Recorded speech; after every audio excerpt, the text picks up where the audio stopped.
3, 2, 1.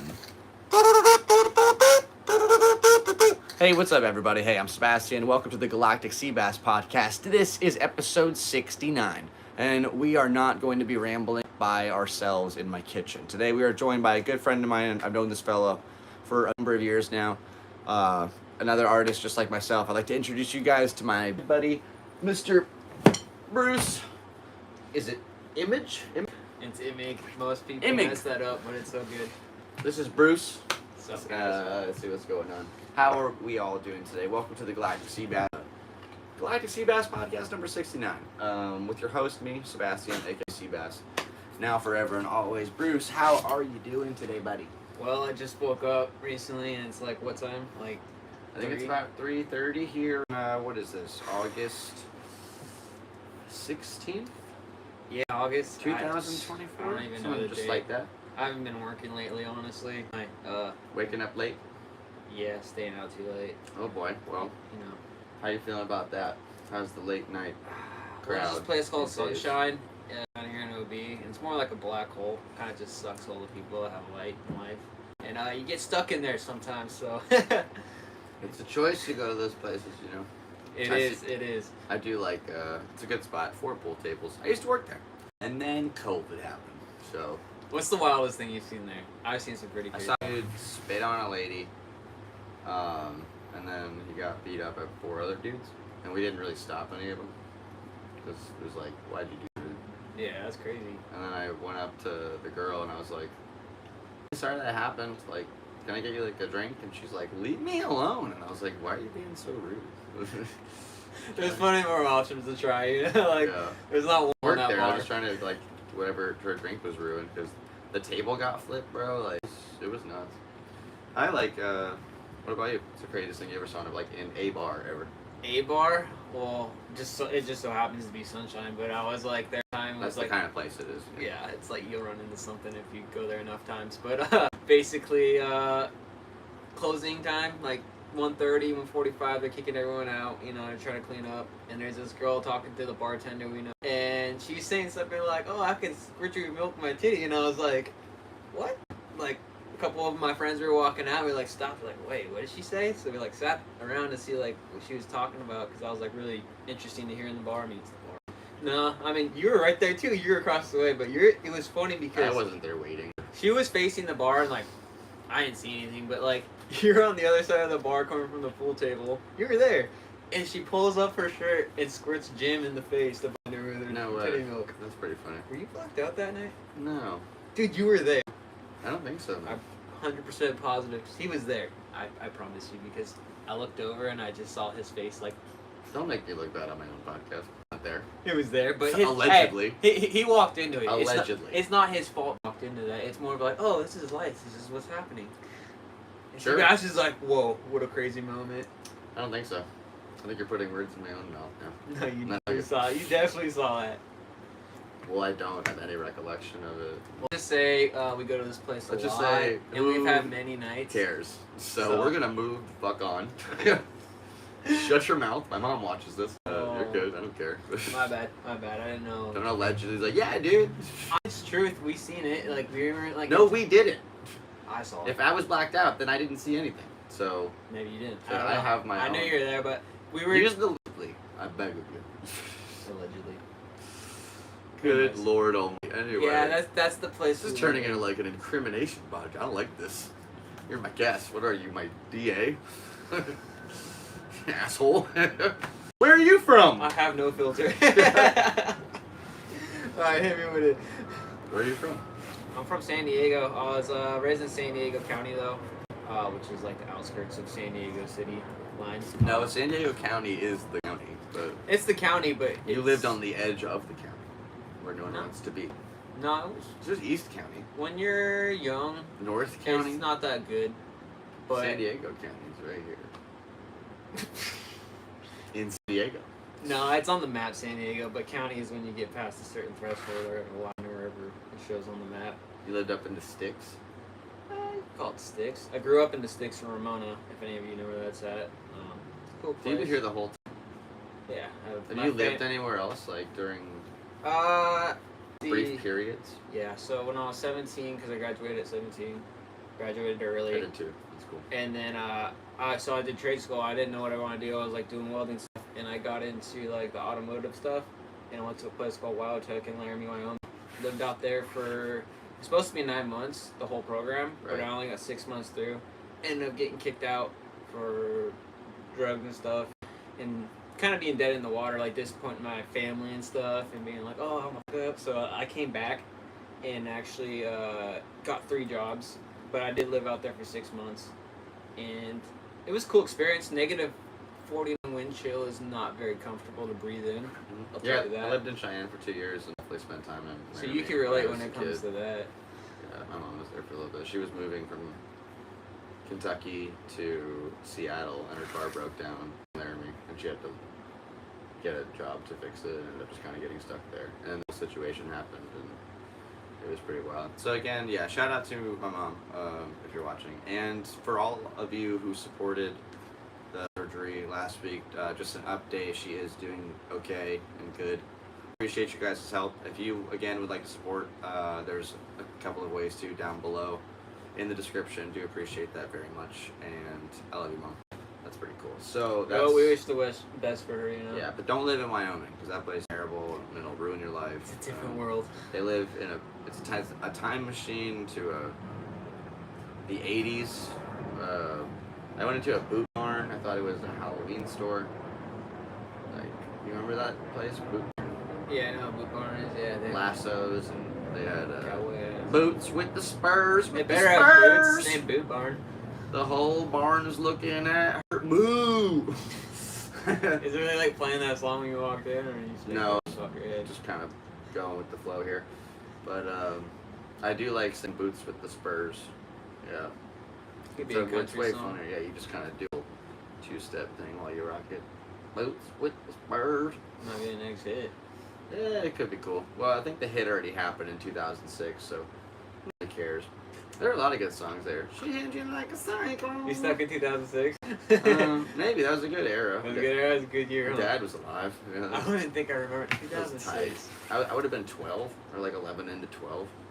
That's pretty cool. Oh, I think Click came out that year. That was a good It's a movie. badass movie. Shout out Adam Sandler, who just did a Joe Rogan podcast, apparently. That's pretty cool. I don't watch the podcast, but I'll have to check that one out. I'd love to sit down and check that. I love Adam. Dude, what's your favorite Adam? Ooh.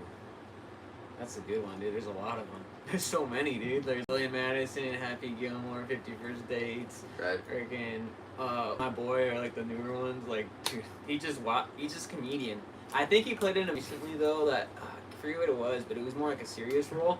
And it's just so hard to see him. Uncut like Gems? I think so. He won an Oscar for that. Yeah, it was pretty. Have you seen it?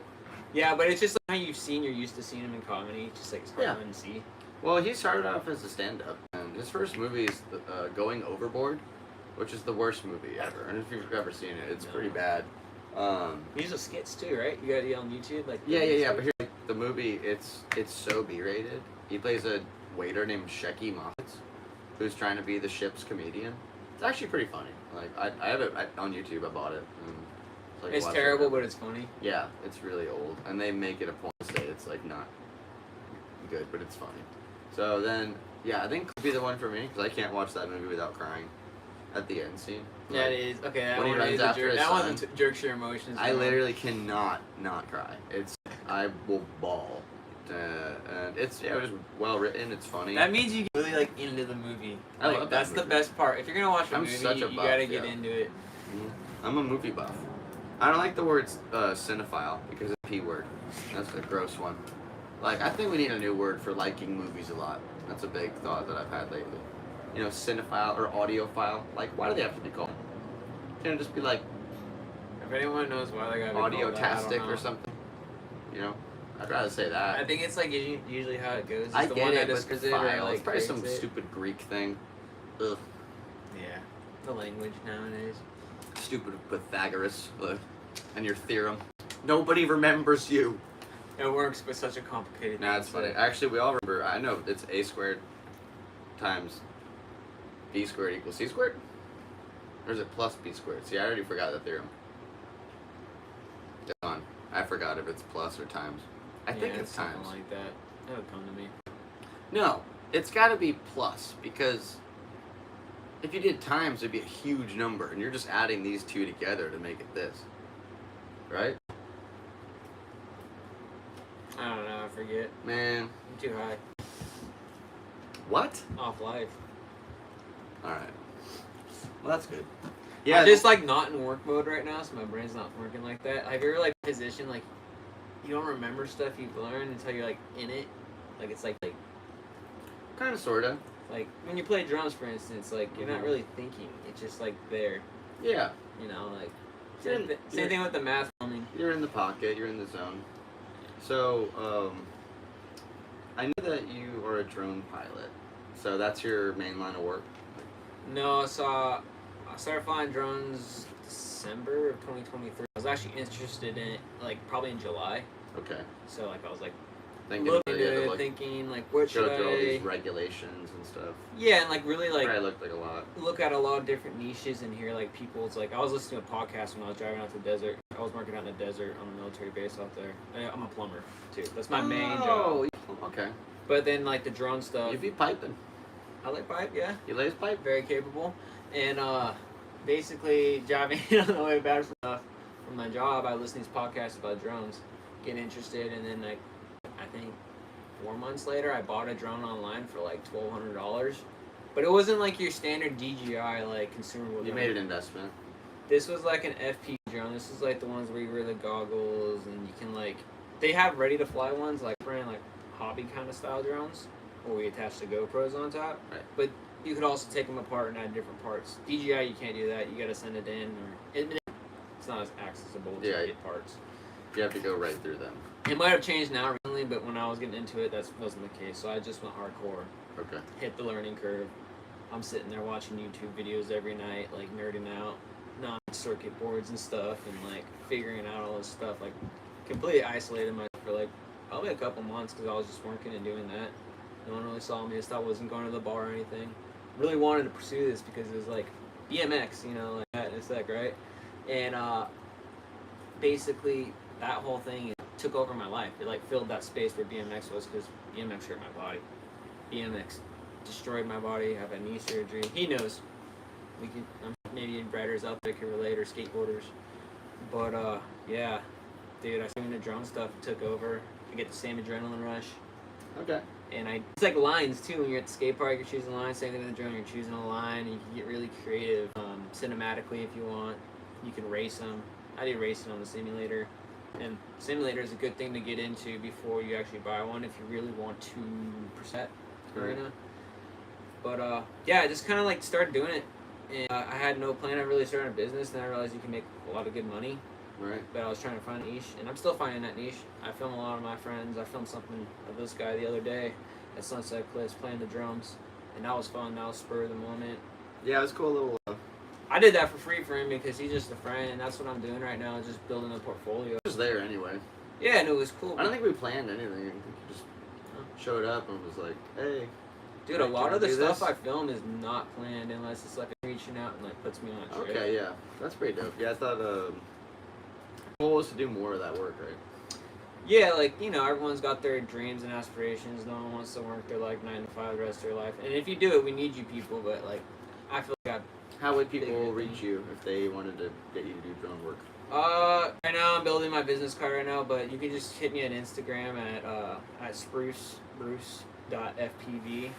That is, again, sprucebruce.fpv on Instagram and TikTok. I'm probably gonna change my name soon, but it's something like that. I need to get on that. Mm-hmm. Gotta figure out more the brand. platforms, the better. You know how you gotta get more. It's one of those things. So anyway, yeah, contact your own needs. Mainly action sports, like chasing stuff, though. The flow of BMX into a later career in life definitely has points of similarity. You know, I find that with comedy, where if I'm getting into a good, you know, good routine, it is the same thing. It's like taking a run to the skate park. You've been waiting for your line, and then you're getting in there, and it's like boom, boom, boom, boom, and you can get out safely. But it's a lot easier on your body. You're way less likely to hit your shins. Exactly. Like when you were doing the comedy, it's funny because like you have a like an unseen scars. Like you take it like because it's like your personality. You're like Yeah, you they're display mental yourself. scars. They're like mental scars. You can like, still get hurt, like, but it's not like physically. yeah, I'm so used to taking physical pain on a daily basis from this bicycle.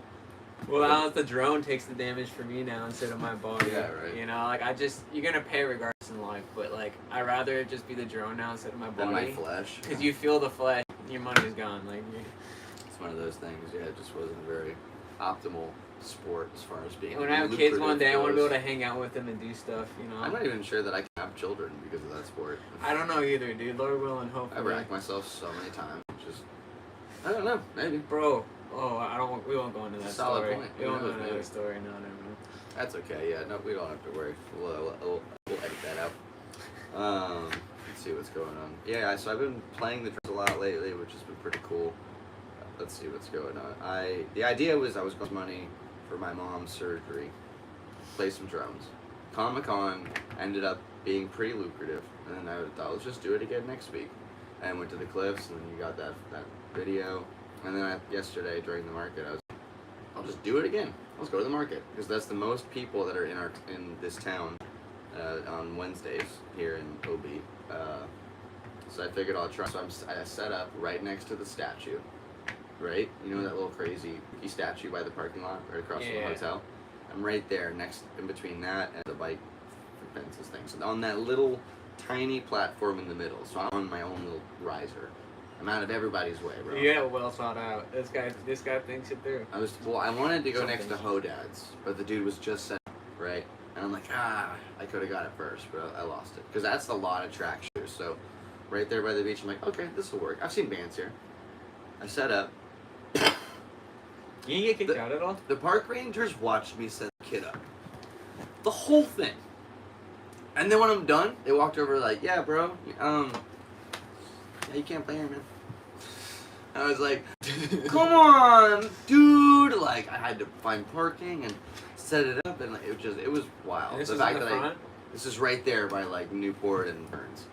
And so they're like, yeah, you know, they're by the lifeguard thing, there's these squares on the sidewalk. You can go set up over there. I was like, no traction over so there. I just have to go. It's not that bad. It's right next to the drum circle, but now I'm interrupting the drum circle with my pa pa pa pa pa pa. It's just like no rhythm anymore. It's just like two sounds fighting. And so there, I set up, dude. I ended up like doing okay. I made like $200 or something, in just a couple hours. But then like the dude who was doing DJ thing, I think his name is Lord Drucifer on social media. Anyway, dude, he said swing by at like 8. Maybe we'll like play together. And I was like, okay. So I like drove. Oh, now the drum set's back in the car. Drive over to Hodad's, find a parking spot, and then I'm like, oh, dude, can you want to set up? He's like, I'm leaving at 9. You just want to take it. So I stay until 9. Set up the drums again. Now it's like drunk people just walking by. I'm like, I don't even know this is gonna work. Dude, I walked by you. Yeah, I'm not sure if I'm gonna make money. This is like daytime. There's no market. Like this is just kind of wild. Like who's gonna give a shit? You were jamming though. I was going in. You were jamming. Here's hold on, cause like, so I set up this whole drum set, right? And the DJ is done. He's talking to his friend or whatever. He's breaking down. I turn my speaker on. I'm like, let's go. Play a song. Yeah, American Idiot, rock and roll. Just because I could play that one well, so I was stoked on it. And then the next one, playing it, and the sound goes quiet. I'm like, what? And the speaker's dead. The speaker died after the second song, and I'm like, no! So much resistance. So now I'm just like drumming to like own drums, and it's like, okay, well, this is a lot. So I take my car and wedge it between this other car and my drums. Like, just literally there was this much space on both sides of the car. How much space? And about that much space. Yeah. It's 2 of them though. There's both sided. Yeah. Yeah. So anyway, take my phone, put it in there, blast the speakers. Yeah. So basically, blew all my speakers, trying to like make that the background music, and I only rolled down the window, looking at me. Didn't work at all. Couldn't hear shit. And He's trying though. You can see the effort. I really tried, and I was like, you know what, dude, I'm done. I can't do this. I totally relate to moments like that where you're like, just like keep going. You're like, I believe I'm gonna do this. I can and then do just this. like, well, And so yeah, that one hurt a little bit, but we got it done. So I think like we could just start doing that from now on. Just going like playing places. Just we talked about that the other day. Like even my drone stuff, like doing some sort of like music video with the drone incorporated to him playing drums in different places, which would be really cool. Like I think for a project, like because we're both creators. I think that's that's an idea of its own entity. I just mean the idea of like using money to be like lucrative, to turn it into cash instantly is pretty cool. So the fact that I have the ability to like set up a drum set and people give me money means I'm not that bad.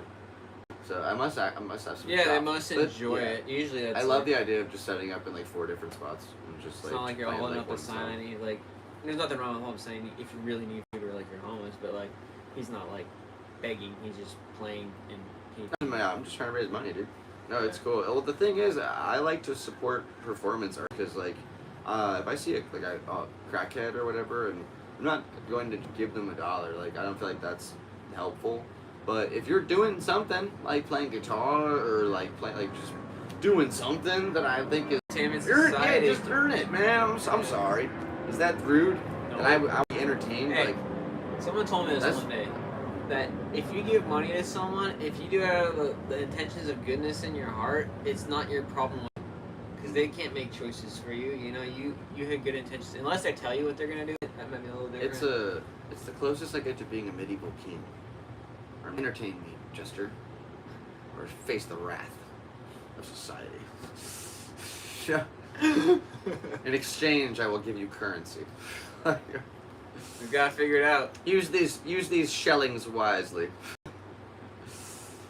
Here's some schmeckles. A couple of yen for you. How long? I have a question for you. How long you been playing music? I never known how long. That's a great question because music is like a very interesting term to put it in. Like playing music, playing the drums, playing percussion, playing guitar, singing. Oh, just like what's your first instrument?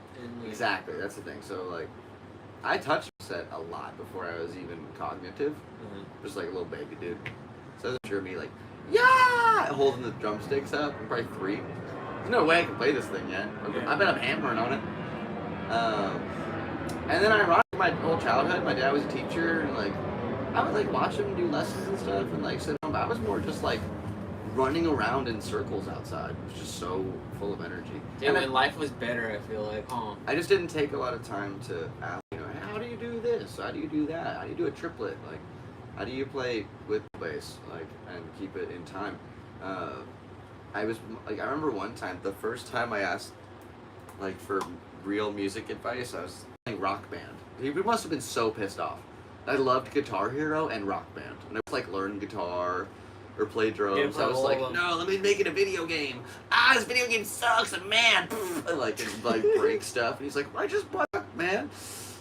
So anyway, I remember I was playing the drums, but using my foot, like, toe down, and I was like, my leg is tired. He said, you have to use your heel because you're so much more energy when you lift your toe up to pull it than if you just tap your heel down. Oh, that's why the muscles in my legs hurt when I tried it. That's why you do it the back way.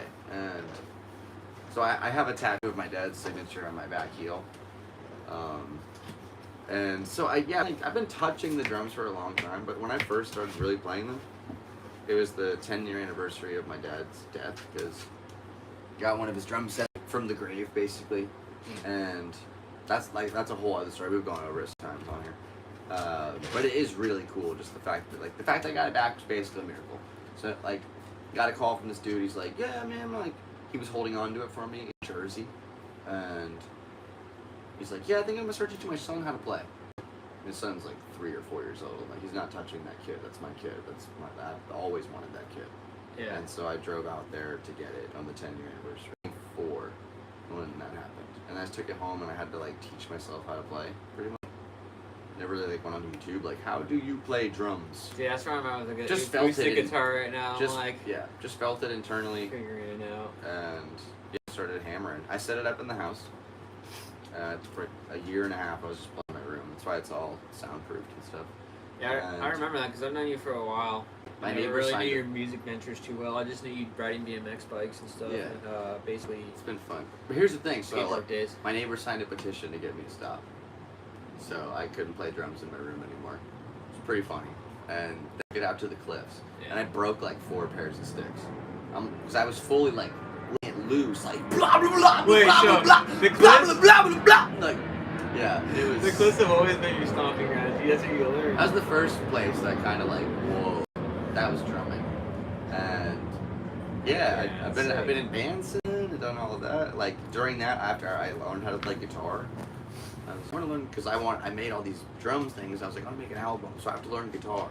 Some step 0, learned how to like do that to the point where I wrote and sang and recorded all these songs, and like I wanted to mix it, so I had to learn how to use Logic. So I took a course on Logic and had to learn how to record and mix audio. It was either Logic or Fruity Loops. I remember those days. Just the fact that all these things had to coincide, like learn to play the instruments, write all the stuff, learn how to actually do that recording, and then edit it and mix it. I've done through that process. You just went through a lot. I did hip hop when I was younger and stuff. So like I did the vocals and I engineered.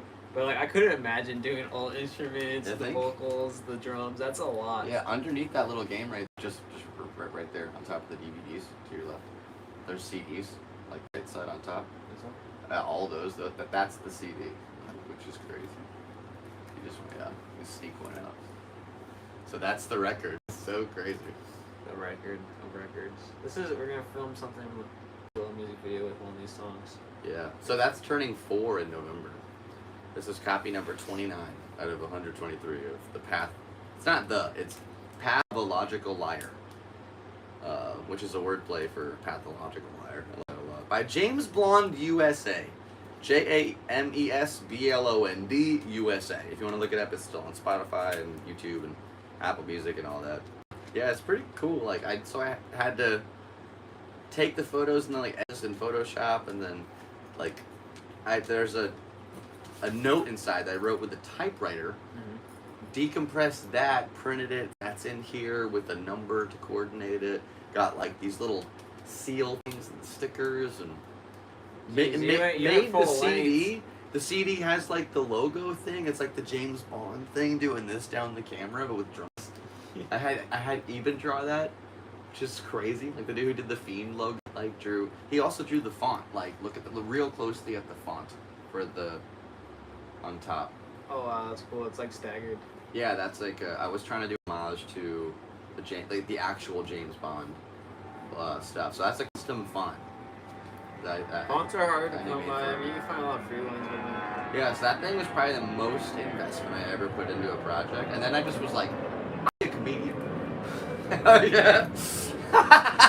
I think you have something that my friend told me about. He read in a book. It's called Shiny Object Syndrome. That's exactly it. Absolutely. I mean, I'm guilty of it. But at least I did. I made it. Like, I don't know. I think I was 26 when it came out, too. So just in case I died at 27, I was like, I'm good.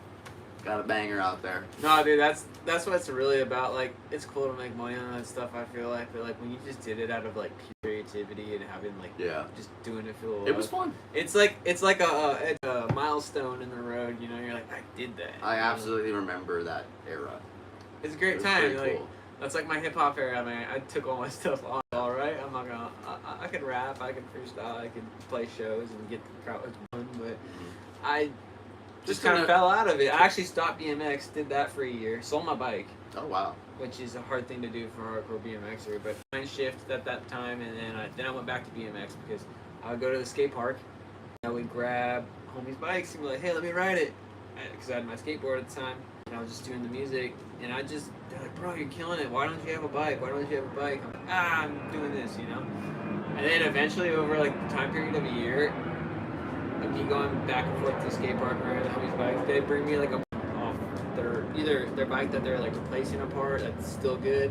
I liked them, and someone gave me a frame one day, and I just built up another bike and I started riding again. That's what you gotta do. Dude, it just worked out like that, and there was a time because like when we grew up BMX is big out in San Diego, and it was really big, good time. I guess actually, yeah. So I was in Connecticut doing BMX, and I loved it. I knew that it was here, but what was it actually like here? That's funny you say that because I think the time period I met you, I was stuck up in Ramona.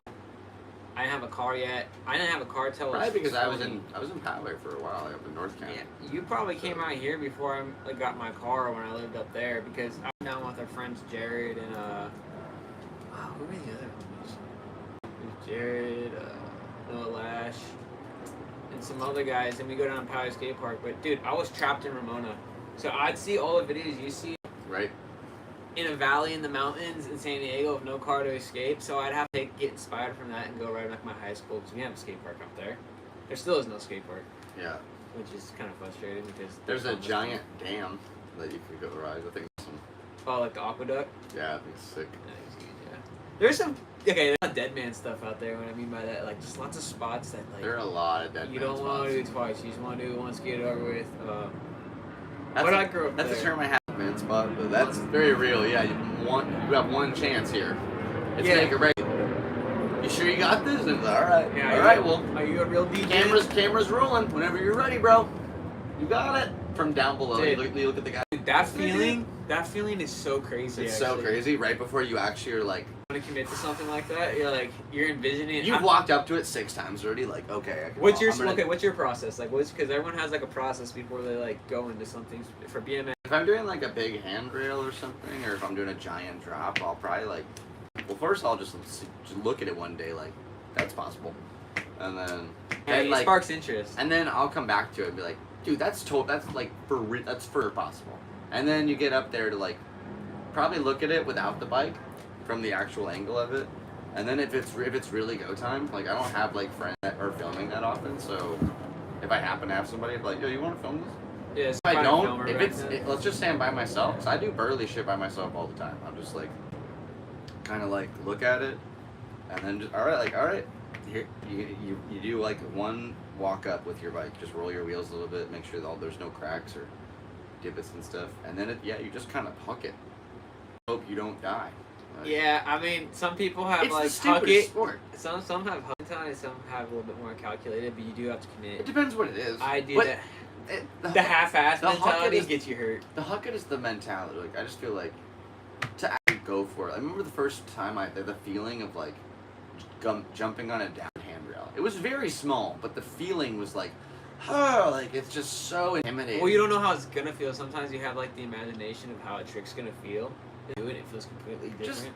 I just never done it before. And it was so in comparison, dude. It was on a little bank. It's this tall, but it was scary, and I don't know. I was very nervous to do that. And then since then, I've done some big rails, but it's the same feeling of just diving in, that dive, and then putting those things in there and knowing you have to keep the momentum forward, or else you fall off. Like, yeah, I always read on the rail like you're driving down the road. It really helps with your balance. Kind of like staying between the lines on the road. That came from, I think Garrett Reynolds told me that, or a homie Ernesto, one of them. There's a big one in Vegas I did first try, but I think I had iced up it a long time ago. Oh, the green one? Yeah, Pro Skate Park. Yeah, I just did that go. I was like, cool. All right. It's a big sick. I could do that. Yeah, big boy. I was all right. Nice job. I'm a big boy now. But again, I happen to have the tripod, and I was working on this little video at the time. BMX just hasn't been the forefront. I love bike surfing, and I'm still doing tricks all the time. It's really great exercise. I haven't rode in like 4 weeks since BMX day. I had one of the best of my life yesterday. Just cruising over at the OB skate park. I make a quick shout out to my little brother Czar, because I did this skate park session, right? I was absolutely going bananas, going ham. It was fun. I had so much fun. And my brother gave me a necklace when I left Vegas. I happened to see my family a couple days ago. My brother gave me a little necklace. He made it. It was sick. It was a little owl pendant. It was a sphere that you could kind of open and put something inside of it, and then it closed and clasped. Oh wow! And it had 2 little jewels over his eyes, and I thought, oh, this is awesome. And so it made it. It made it through the whole session, the entire thing. And I know it did because I got a video of me doing a little promo for the comedy club that night, right afterwards, and. Is the one with you hopping on the table? Yeah, so it's in that video. It's in the video of me hopping on the table, and then I remember it was so hot. I got in the car, having like Ace Ventura, or the Joker, depends which movie. you want to call it, just sort of out the window. And when I got home, I walked into my kitchen, looked down, and the chain was just open on both sides, and the pendant was gone. So in the next 2 hours, I was scouring the road trying to find this pendant. Like, I know I find it, but it's brass look, and so it's blending in with everything. And I looked forever until it was dark out, and I'm like, okay, I can't find it. And so my brother's like, it's all good. He's like, I'm whooping up a couple more. So cool. Yeah, he's I'm working on them right now. He just started his senior year in high school. Oh wow! So, and he's the last one. He's like he's the baby. So, I was like, oh wow, this is it. Are you the oldest? Yeah. It's just you and him, huh? No, there's 4 of us. Oh, you have a sister? No, there's three other boys. Oh yeah, that's right.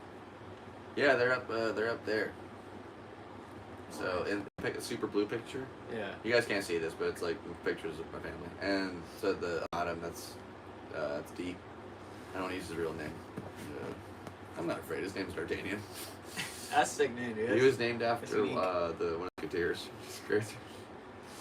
I did not know one name of the Three Musketeers. So it's a different spelling, but so the thing is, like, all of our names end in Ian. My name's Sebastian, and then it's D'Artagnan, and then Max is Max Adrian, and then that's sick. And then Czar, yeah, for safety, still a kid. I'm not gonna say this one, but it also ends in Ian. And, it's cool, dude. Like, I love my family. Yeah, family's good, dude. Just kind of small. Yeah, it's my 3 little brothers and my mom. So it's pretty dope. I'll take it. We can fit at pretty much any booth. Not that crazy for us. We're not like, can we put 7 tables together for my stupid Italian family with 900 people here? Yeah, we got 17 aunts and like 43 cousins, and like, yo, can you stop banging? Jeez Louise, stop. We don't have enough cheese to feed all these people. This is ridiculous. It's a problem. Hello, what am I gonna do? Garganola. Garganola. That was terrible. Yeah, dude. People and kids nowadays. I want kids one day, dude. Some of them are just popping them out. You ever feel like you missed your like the time to do it? Like, it's too late now. That's it. I feel like, dude, I've been making kids hopefully before like 90. I don't care. Like, no, that's the thing. That's the thing. It's something that, like, really... No, think about the life with your kid, bro. If you have that's true. Yeah, I definitely want to have them. If you have a child who's 70 years old, like Theo Vaughn's dad or whatever, you're an old ass. I have a kid by the time I'm 35. Here's that great joke. I'm not gonna lie. Where he says, dad had a stroke, like, right when he was born, so we were learning to walk at the same time. Dude, like, that's great. That's such a weird He was 65 years old when he was born. So think about it. When you're 10 years old and you want to go play ball, your dad's 75, man. He's not throwing you up in the air and, like, chasing you down and, like, tackling you. Dude, he's old and crusty. And so right now, if I'm 30, I'd be like 40 years old when he's 10, and we're doing like 10-year-old kids stuff. I guess that's up to you as being taking care of your body so you can keep up with your kids. Like, really, like, if you're gonna like have kids later in life, this is an opinion, but this is the way I see it, is like basically take care of them so then you can enjoy your time with that kid and like keep up with them and get them sports and activities they do. That way they don't feel, because like my dad, like I love my dad, but he's a plumber. I watched him work hard, but he drank all the time and stuff, and now he's got a gut, trying to do better, but I want to go surfing, like I want to do the things he used to do and he's doing, but we never had that. But you lose that. It's like if you don't work that muscle. I wasn't wealthy growing up. I mean, so like my parents had to work jobs. Me and my brother school, walk home. It's like they're just trying to put food on the table. We almost lost the house.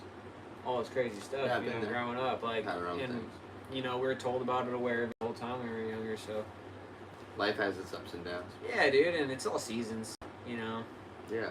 But it all works. San Diego doesn't really have any seasons. But taking care of yourself, like my parents had me when they were 25. And when my grandpa was 75, my dad was 50, and I was 25. I'm 28 now. Oh wow. What, 25? But that's a cool one. But I missed the quote. Like I didn't have a kid at 25, so I'm not continuing it. I guess I missed. That would have been really cool. I dropped the ball, man. When he's 100 and then 75. Oh no, those girls dropped the ball. They're missing out. Those girls dropped the ball. He has one. If at 5, that cycle. 0, 20, 50, 75, 100. Just spread it out, 50. Have a kid with them. Dude, just lie. Fuck you, just lie. Just don't tell the truth. Just put 25 in the picture. It's all you gotta do. It's for the tradition. Who fucking cares? It's a meme, dog. No, it's Ain't nothing but a meme thing. It's funny. Maybe if I knew about that Meme girls. in life, I'd try to make that happen. But that's a stupid reason to make that happen. Only have kids when you're ready. You can support them. Yeah, For real. that's another reason I don't have children. This is basically my child. It's like the society nowadays, dude. It's like, let's talk about that. Like, I'm a dog mom. well, it's like, dude, like we don't even have enough This is money to my- raise ourselves. This is my first son. I mean, Come not a here, lot. son. Sit down next to me, son of Oh. mine. My hairy Mexican son. There's a TJ dog. They're Boy, good. so Hey, much. TJ dogs are good, man. I have a couple friends that got TJ dogs, Okay, and you went, they've "Boop." been some Hiccuped. great doggeroos. What do they call dog hiccups? What? Markups. You want to be just in there. Hey, you wanna know? How do you feel Wanna hear a joke? up to date? Wanna hear a joke? I know you tell jokes, but wanna hear my joke? Sure, buddy.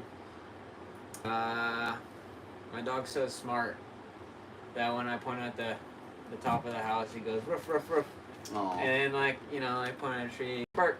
that's pretty cute. It's a stupid. My cute dog ones. only barks at people, so I think I'll sign him up to be a police dog. Ooh. Dang. How do you feel about that joke? I mean, if he was a TJ dog, he saw plenty of brown people. Don't. I mean, maybe he's just like saying, No, "What's up, no, homie?" It's true. We don't know what he's saying. Maybe he's saying, "What's up, homie?" You didn't even take, that's fine. That was just a joke I wrote, but...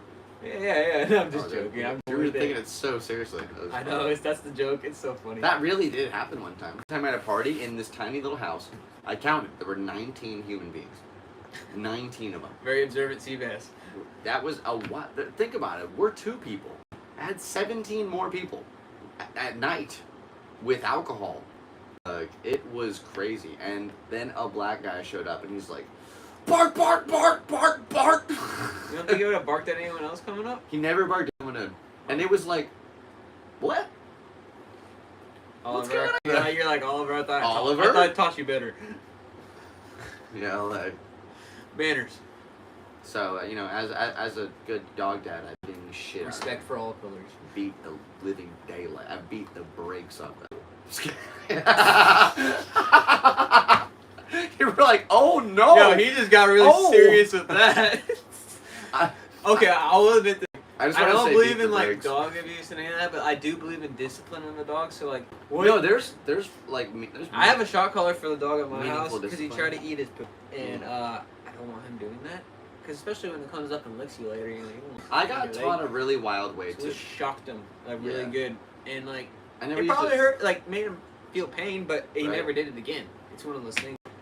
Really put the Yeah. line down, and it's not like he's like bleeding. It's not like he's blistered. It's not like he's burning fur. Have you ever done it? You ever shocked yourself with it? Yes, it hurts. It really does. So I was holding it, and like there's 2 prongs usually, Right. and I was holding one, and like telling my sister on the couch, it's like Christmas time. I'm like, hey, press the button, and she pressed. I'm like, it's not working. I'm like, maybe if I touch both of them, I'm like, press it again. It was like 99. It was out. Just my hands. That thing went. Whoo! I threw that thing. It hit the ceiling and like on the other side of the couch, and I'm like freaking out. Wow. Like, dude, that thing is powerful. I think that might be the pains there. I wonder if the communication is also there because the tactic that I learned was, and I'm not. I don't do that for everything. It was just Yeah. the poop thing like that. I was like, There were certain no. things you kind of just like hold their jaw and you're like, no. Yeah, like put their face in it. And that. Not like actually like smash. If you want to hear the truth, like, You done that? so when he was like a baby, like and stuff, like he'd poop like on like, inside. He'd sneak somewhere, like shit in the corner. And I knew that was gonna. Ollie, to bed. Come on. Is he thinking about it right now? He's No, like, no, he was trying to sneak in some snacks to have for after. But he has to listen to me. On the bed now. Hey, doggy. Sit, stay. So basically, if he did it, I was like, okay, I don't want to do this. But I learned like, you basically put them on their back, and you kind of it's like looks like you're choking them out.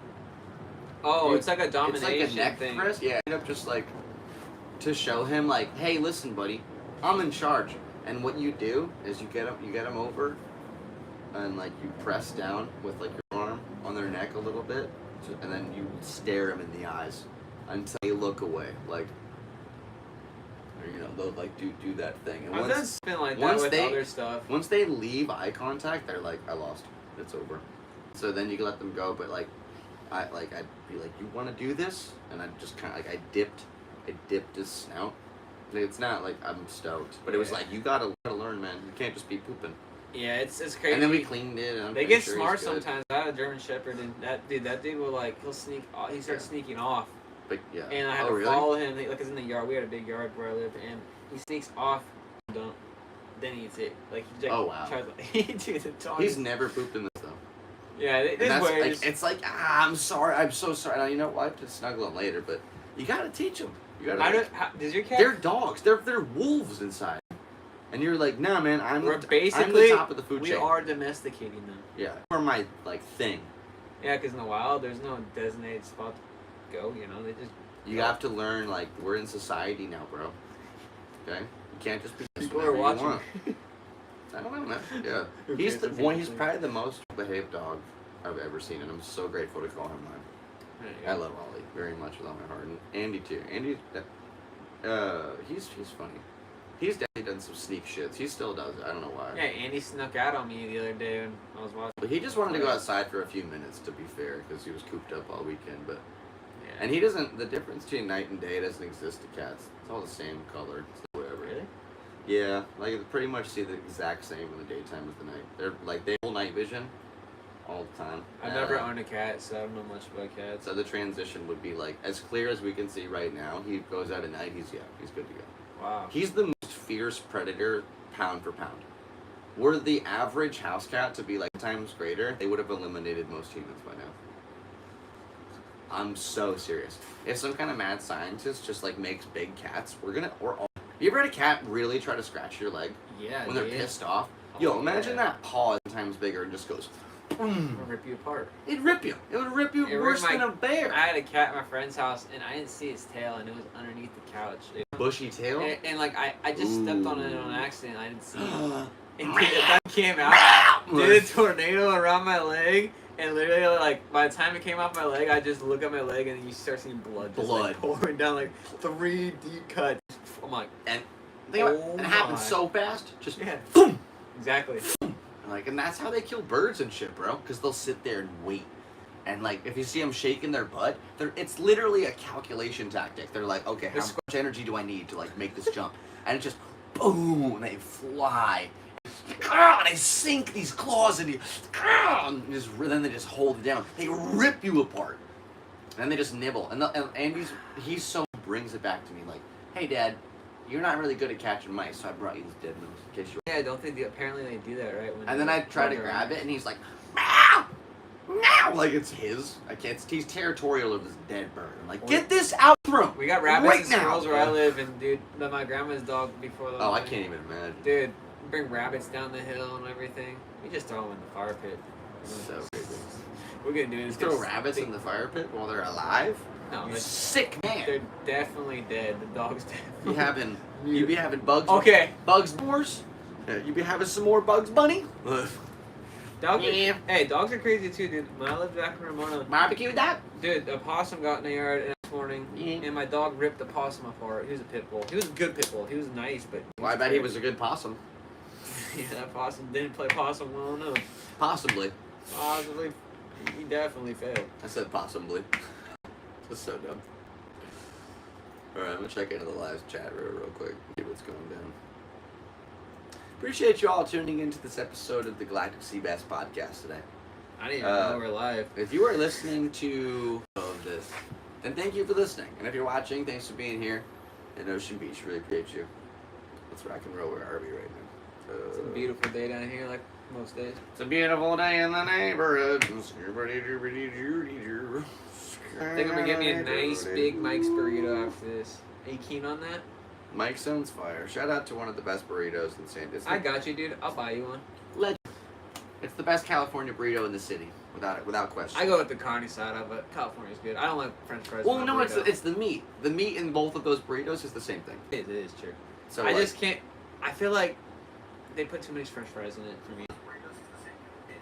Maybe chips. I love what it is. If they put I know some places do hot Cheetos, and I'm not too keen on that, but Maybe like mix it up with some different kinds of chips. That'd be a cool like burrito idea. Yeah, I feel that. I know Doritos Cool Ranch, or some kind of like off-brand tortilla chip. I tried these like guacamole. The thing is, it Doritos. might get a little soggy. That's the thing. I remember when I had like this hot Cheeto burrito, like they get soggy in there. It's like Spicy sweet chili Doritos are unbelievable. I haven't had those ones. What? The purple bag? I don't think I've had those. I always like the hot Cheeto puffs though. I'm telling you, spicy sweet Doritos are probably like the best flavor. Oh, the purple ones. Yeah, I've had those. I thought that purples. was a Perps, Cheeto son. brand or flavor. Perps. Hey, thanks for tuning in, Dark Hills. Appreciate you very much. Shout out to all of our buddies. Dude, I feel like I'm holding this like I'm rapping back in the day. It's like, yeah, freestyle on the couch. Yeah, we could rap on the couch. You want to freestyle for a bit? Not really, I but think like kind of is silly. I don't know. I can't remember the last time I styled. I need a beat. I'd be kind of silly hanging out in the Wild West with old Billy. Billy the Kid, yeah, you know how I live. Looking at me, okay, this how it is. This Yeah. yellow wolf. Something right not in my head. I couldn't use the words right. And so I spread myself around the town. I go down on clowns because I throw them out. My thoughts, they all profound. Take a good look around. You about to hear the sound. It's coming out. Seabass is gonna make a song right now, it sounds like. Kobe helicopter go. Wow. Yeah. It's so funny, like, whenever I throw something in the fridge, Oh, jeez. like, because it's that old thing, you know, you're like, Kobe. But then, You like, completely missed. now I know, I totally, like, It's not even a trash can in the I wasn't even throwing it at anything. But now, We're like, imagine. I know, but nowadays it's just like, well, I'll do it again with this for all intents and purposes, like, Kobe. And if you miss, you go,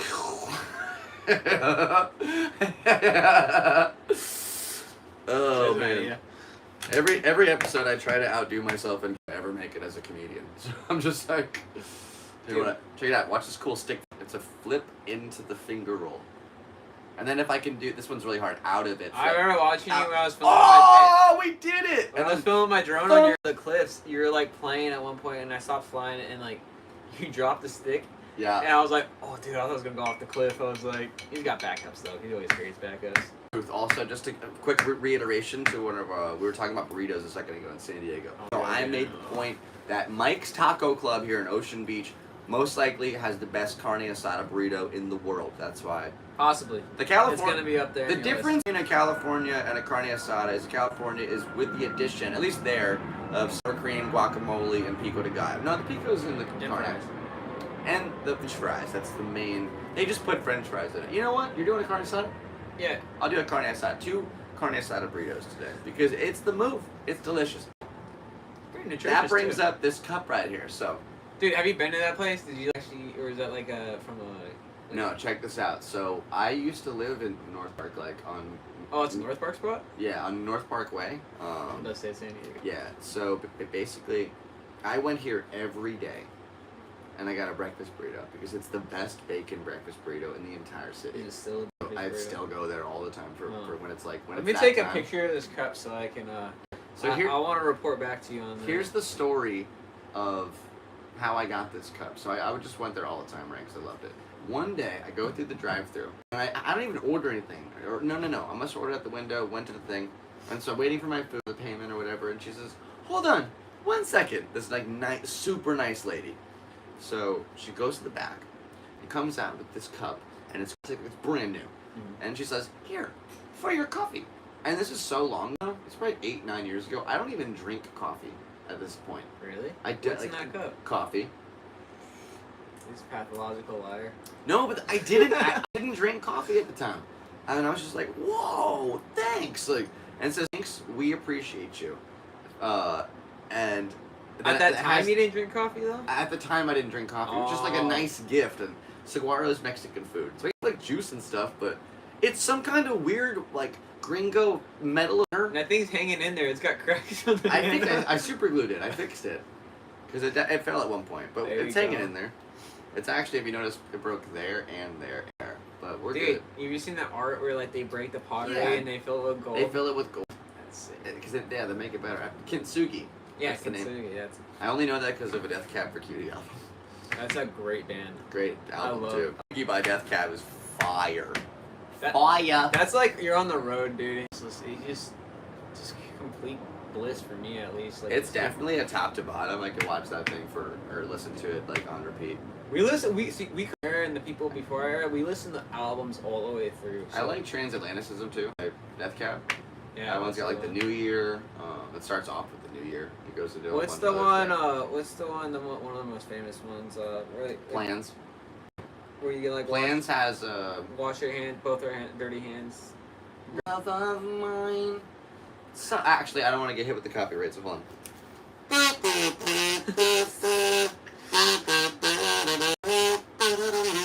I actually really like that song a lot.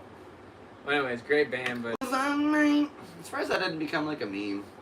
That was a different time though. Like, when did social media come out? Like 2010? Depends on what you define social media. Facebook started in 2006. Blogs. They had blogs. Yeah, it's been around for the 90s, so the internet has existed, but it took on a life of its own in the 2010s. Yeah. I think when lots of different was things Instagram, were bringing to the table. there was like Tumblr, there was Pinterest, there was things that were kind of like similar to what MySpace. I think MySpace did it. MySpace was like the key. Like you have your own page. You had music on your profile. I talked to Miley Cyrus when I was a little kid on Facebook. 100% true story. It wasn't a bot, huh? Because we didn't have those things. No. No, because like I remember their manager. There were certain accounts that you could tell like they were the cool. They had the emblem or it wasn't an emblem. It was just like you kind of could tell, like, and so shit. No, like it had to be. It wasn't like one. 10 Miley Cyruses, and you're like, oh, maybe this one. No, this was cool because it had. The reason I think it's her is because on her profile, 10 songs, right? One of them was my dad's song, "I'll Never Let You Go" by Steelheart. Why would bot put that in there? Well, I don't even think did they have bot capabilities back? There were fake accounts, but it just said like it was like Miley 23. It like just something like that. But I remember looking for it because there's Hannah Montana pages, buying things, and then it was like. I don't know if that was her, dude. No. I wish I could go back in time. Like if I could watch the visual memory, like there was some kind of factor, like this is the real one. And I messaged her like, oh, that's so cool that like you like the song. It would mean a lot if you would comment on my profile so people would like know. And so I think if it was a bot, that wouldn't have even been a problem. But so this is what she said. Sorry, I absolutely love that song. Sorry, I don't have time to do that. Really busy. Thanks, XOXO Miley. I was just like, whoa! It fucking blew me away. Yes. I had some kind of weird MySpace interaction with Miley Cyrus. It was not a catfish. When I was 12, probably. Because it never went further. How old was she, you think? Oh, she would have been a year older. We're a year apart. I remember because this is so crazy. This is crazy. After my dad died, right? Like, I know it's really like it's sad. I'm sorry. Yeah, whatever. Get over it. Like I did. I was kidding. Apparently not. Apparently I did not. Okay? So, Dad's dead. I'm moving with this bike shop family, and they let me. It's March, so they let me live there until June, so I could finish freshman year. Yeah. And I've been working there for years, just as like a bike maintenance dude. But now they kind of took me. And they have kids of their own. They're just like, damn, they kind of felt terrible. They're good people. Yeah. So shout out to Linda and Joe and Gino and Celeste and Teresa. You guys are awesome. And basically, that's good people. I own the Bicycle Goodie Shop. That's where I got paid in sandwiches and at-cost bike parts. And I first moved to Bethel. My dad took me there, and I used to ride there every day, like 5-6 miles, just to go there and hang out, build bikes, like clean up. Race, they sponsored me. And they gave me like bikes and parts, and the track was there, dude. So like, it was all just like pretty centralized. Anyway, I've driven it now as an adult too. Can't believe we used to ride it as a kid. Super random side cut. One winter, my friend at the time and I were like in this park. There's a baseball field, right? It's snowing, snows everywhere. And like overlook some roads, and we're fucking hucking snowballs at cars at like 1 a.m. Super fun. It was like You hear it like, boom. And so this is a 100% true story, dude. This dude stops his car, gets out, he's like, you like to throw fucking snowballs? Like, you think that's funny? And he starts running into the park after us. We just we ditch our run. He picks up, we have 2 bikes, picks mine up. There's a pole next to him. He's like, yeah, you like this? Hooks it at the pole as hard as he can, overhead. And then he's like, ew, like, takes off. My wheel is like half tacoed on the back. It's broken. So the next day. It's like a camera bike or a nice bike? It's my nice BMX bike, dude. I'm poor. Like, next day in the snow, like so, rode 7.5 miles to the shop. Like, guys, my wheel's kind of bent. They're like, holy shit, dude! Like, how did you get here? The will is away. If there's a will, there's a way, dude. We made it. You want to die in the snow? Oh Lord. So anyway, like. This is all going back to Miley Cyrus. Like, so my dad passes away. I live with this family, right? I have to move to go live with my mom now, and she's in Utah. Mm-hmm. So I'm at the airport, like, leaving fucking forever. And I'm like, well, there's a long flight. I don't have anything to read. And I grabbed, like, a People magazine. They just had it at the airport. Yeah. And it was the, like, Miley Cyrus edition or Hannah Montana edition. I was like, all right, fucking whatever. I kind of had this stupid boy crush on her from the show. She's like an iconic celebrity. I'm like 14. That's you're allowed to have that. That thing. You're a kid, yeah. I'm a kid, like, yeah. And I'm like, okay, I'll learn more about her so I can marry her. Like, get the scoop on this. And so anyway, I read her birthday is November 24th, 1992, and I'm the 26th on 93. So. I was like, oh, we're like 3 days apart in a year. But like, and like, I'm we could be friends. I legitimately think if we met one day, could be friends with this girl. Like, we could be tight. Like, could've. I liked her cover of Jolene, like, that came up very recently. Like, she's getting back into her roots and shit. Do you know Born Destiny Hope Cyrus? Miley's not a real name. That is fucking literally from the show Hannah Montana. She's Miley and then she's Hannah. Well, those like, 2 people. They're actors. Think about it. Shows. Her her name was Cyrus when she auditioned for the part. But like, so the whole stage name. Hannah Montana was cast. Like, they had her on file, but they cast the show. They filmed the pilot, and they were legitimately like, I don't like it. Try it with this other girl. Flew her out to LA, did the audition, then she books the show, and then that became what it was. I remember the lunch boxes. I remember the backpacks. Every fucking girl loved Hannah Montana, and then like it was just a little boop. Like once they were over that, they were hoarse, and like, but that like you know what that's like. That's how it happened. And so careful who you follow here. Careful who you. Look, just get that too. Yeah. So don't be doing that at Hannah Montana concerts. So anyway, that's hilarious. That's nefarious. Look. Yeah, when you see those guys down the street saying Hannah Montana, you know they've had a lot of Hannah Montana. I was thinking about the dudes walking down the street singing "Do I diddy diddy dum diddy dum." Looking good, look fine. What were we singing earlier? Hannah Montana. What were we singing earlier? What? We were like sitting here talking about something like kind of depressing, and we sang a song like out of nowhere, waiting still. Waiting on the world to change. Keep on waiting. Waiting on the world to change. That's just me. What's he saying in that song? He's no chance for what you're giving.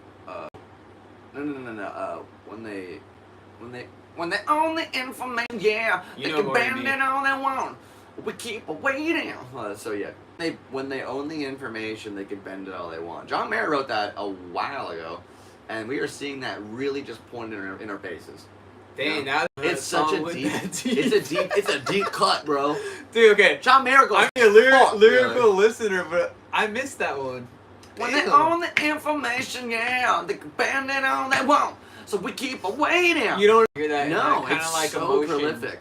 Yeah, that's crazy. Yeah, I can't remember the predecessing line, but it's also it's up there. It's a cool one, man. Dude, it's like the one. What's that one song about the Columbine shooting? Faster than my boy. Pumped Up Kicks by Foster the bust the people. Crazy, that song. It's the happiest song ever with the darkest lyrics of all time. That's like singing about Sandy Hook with a happy melody. Yeah, song. 100%. Yeah. That is insane. It's just like... Everyone was cool with it. That was some of your parents' favorite song, maybe even yours. Which is crazy. Yeah, it could have been like a wedding song.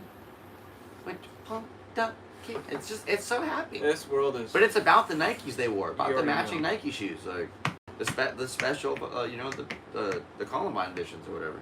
Yeah. Columbine 20. Nike's in some dark stuff too. We know that. Yeah, the Ohio 7s. I'm a Vans guy. Columbine 12s, dude. Flip flops are Vans. I just keep saying Columbine. Dude, they became iconic. Have you ever seen that picture, the class photo of them in the corner, like, doing this? No, dude. it's a class photo of everybody, and the two kids are in the corner, like, pointing. No way. Oh, you never seen this, bro? Bro, I don't... Okay. That's wild. No, check this out. Did you guys know this? Because I didn't know this. I didn't get this deep into it. I just knew about the song.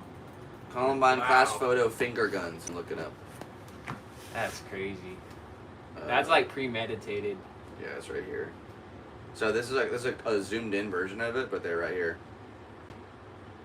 Those two? These two right here. Boom, boom. Everyone's just like, yeah, smiling.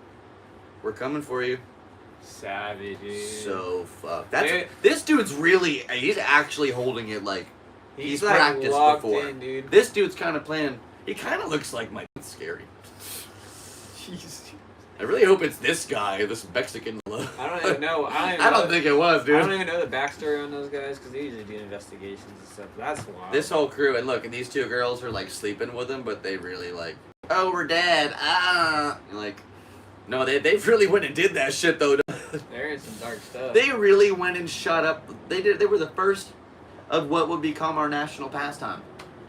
Man, Americans like going hard. Dude, Americans are. Dude, what happened to them? What happened to this country? When I was a kid, I never did a shooting drill. Like, oh, okay, let's do it. But no. They didn't do shooting drills. They did bomb drills. They had fire drills. They did. Because back in the 50s, they thought they were going to, or 60s, whenever that era was. I remember. They were hiding under dead and they'd be fine from a nuclear bomb. That's crazy. Dude, yeah, hiding like that's it. That's what we do for earthquakes nowadays. But I think that was more just to scare them, dude. Just to make them feel stupid. Like, once you get under the table, you're like, yeah, this is dumb. Why am I down here? Why the hell am I down under this table? This is the bottom of my life. And, dude, if and I you're was a child going through that. Like, nuclear war all the time. Do you think you could smile if a nuke went off? I think that's why boomers are different. Like, smile, just like, whoa. Probably. Boomers. What do you do? Baby boomers. If you see a boom, yeah, maybe that's why they got the boom in there. Like, I don't know. Maybe. Just like they were. No, it's because they had a large population influx, but like. Right, of course, yeah. But it's kind of ironically that around that time period, boomers. But because it was post-war, people were like, we're gonna live, and the world's happy. Let's fucking fuck. Let's reboot. Yeah, let's make some more, dude. 1 out, 5 in, bro. Come on. Dude, that's the crazy thing about society. It's a left foot forward society. Like, they don't care the blood they have on their hands. They're gonna pump a society through violence and making us sway this way and that way, and that way. And if you don't know now, you know.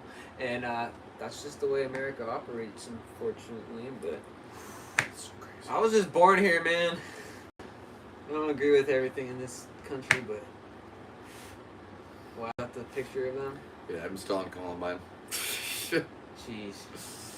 Wow, that's so crazy, dude. It's like a Uzi. It's a free gun to hear, probably. That's not even just bing, bing, bing. Just dude, have you had a gun pointed at you? I've had a gun pointed at me. I've had a gun pointed at me. By a guy I don't know. I wasn't really scared. I was just like, because it was my friend's fault that. Like, I did not know this gentleman. Me neither. And I'm driving my car, and he stands right in front of the road, and he goes, "Pop," and I'm like, I literally gunned it, turned a little to the left, and put my head down, and I didn't hear a bump, so I think I got away with it, but. Dang. I just went like, ah! And just fucking. So I was in high school. Scary. I was in high school. We were smoking weed behind our high school. Oh, I've had cops pull guns on me. Not that no one was a cop. So my friend was please go on. dabbling with some other drugs and stuff, and I was unaware that he would. I mean, I knew he was a mess with somebody, but I didn't know he was like how deep he was. We were smoking some weed, and then it's like we rode our BMX bikes at the high school out there, so then we got field and smoke. This fella comes up. claims to be in like some gang or something like that. That's but not good. Had some confrontation with my buddy because of some drug that gypped him on or something, this and that, and I just happened to be there. Dude pulls out the gun and stuff and like kind of like has it like in his ass. I'm like, bro, like catch this guy out another time. Like I don't want anything to do with this. Plus you don't want to witness it. And I was like, I told my friend, I'm like, you're an idiot. And I'm like, bro, I just catch him on another day. And I just like kept it like that. And then like he did the whole like did it in his waist. He was like, like catch you around fool like to my No friend. way. And I stopped hanging out with that fool. Like I didn't want to be associated with that. And like when you do stuff, you don't really know how you're gonna react to a gun. Like you can premeditate how you think you react. Sometimes like No, it's one of those. That's 100% fight or flight, instant initiation. You have two choices. I'm a peacemaker. I try to be a bigger peacemaker. or I'm smaller than this gun. That's your choice. Yeah, I'm smaller than a gun. I didn't want a problem, so I was like, I'm not gonna try to I'm not gonna try to curve a bullet or anything or go Matrix, like. Just be realistic here. It's a very dangerous tool. That's why, like, when warfare was fought with merit and swords and stuff, you went into battle and it was about how much you trained. That's made your chance viable better. Nowadays, war is scary, bro. Some dude's hiding in a bush with a sniper, and he's been training 20 years on some targets, and you're just like walking. Just get plucked off. Just pluck, and then it's wow. There's no like essence of battle anymore. Just straight up murder. It's gnarly, dude. Yeah. Can you imagine 1446? You're going to fight like they have these. There was rules in war too. Yeah, they take like war battle things, and there's for every single one of those guys, there's a moment where it's like you and another guy like, okay, bro, we're doing this, and like if you ever fight, you know that feeling. You're like, I don't want to do this, but here we go, and then you and one of you loses an arm, and it's like, oh shit, oh no, and then like oh fuck, and you look back and some dude's got an axe, and like that's bro, crazy. Your adrenaline's or you going win so hard. What if like you're on the winning team, just like in a pile of bodies, hundreds of bodies, and you're like, I survived, my seed will live forever, my children will be gods, like. The mentality back then was insane. Just insane. That was real war, man. But they're still like that. They just out and they're like pulling strings. Oh, but it's not like just it's not a gun. Like first on confrontation. Yeah. It's like from the side. Some dude's having soup and like his whole family's dead, why am bro. I laughing at this? It's crazy. They hijacked. It's just crazy. That's why I'm laughing at it. It's just like that's what I'm saying. It's just a different kind of battle. Yeah, it's almost like disbelief. Like, it's gun violence. Yeah, it's not like this. Hey, if anything, it's more fast paced. Everything. It goes quicker. It's just fast paced. But I think it'd be more even if it was still fought with swords. It would hurt more for sure. It'd be more of a timely manner of trying to take someone out, but like a bullet and a bullet. I feel like I have something here. Like I think there'd be a lot less like unnecessary death if we went back to swords. Like less civilian casualties for sure. You're not just gonna be like go to Europe and get just hacking people like, oh, you're not the bad. Oh shit, you're a baby. Like, that's wild. Why did the baby die? He was wearing enemy armor. Dude, back then it's crazy to think like even like biblical stuff. Like if you ever read the Bible, it's just like historical books put together. Yeah, they just tried to piece it. Like, yeah, and it's like it's wild. There's some gnarly stuff in there. There is some eye-opening, obviously prolific stuff that help you in life, but other stuff that's like, whoa, man, like humans were really bad back then. We were gnarly. We're still bad, but like... If we had the capability to do what we used to do, we would do it. We would hang people. We would, by any means. Torture them. That's crazy. Some of witchcraft, like, dude, we're dumb as shit. Like, we've only been kind of smart for, 100 years? We're all guilty. We were riding horses in 1910.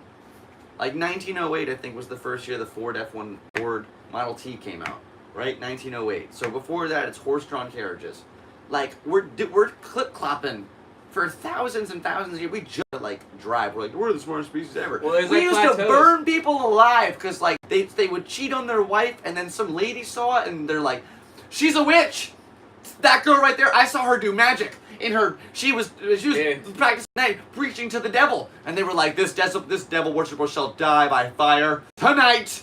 You know what's crazy? The ones that That was 200 years ago, dude. Was that really? Yes, like we're burning the fuck out of these people, man. 1800s. Do you know when that was? Right before the 1900s, man. Society nowadays has done a good job at distracting us from our past and not realizing that that wasn't too long ago, and we could really go back to that stuff in the brink of society collapsing.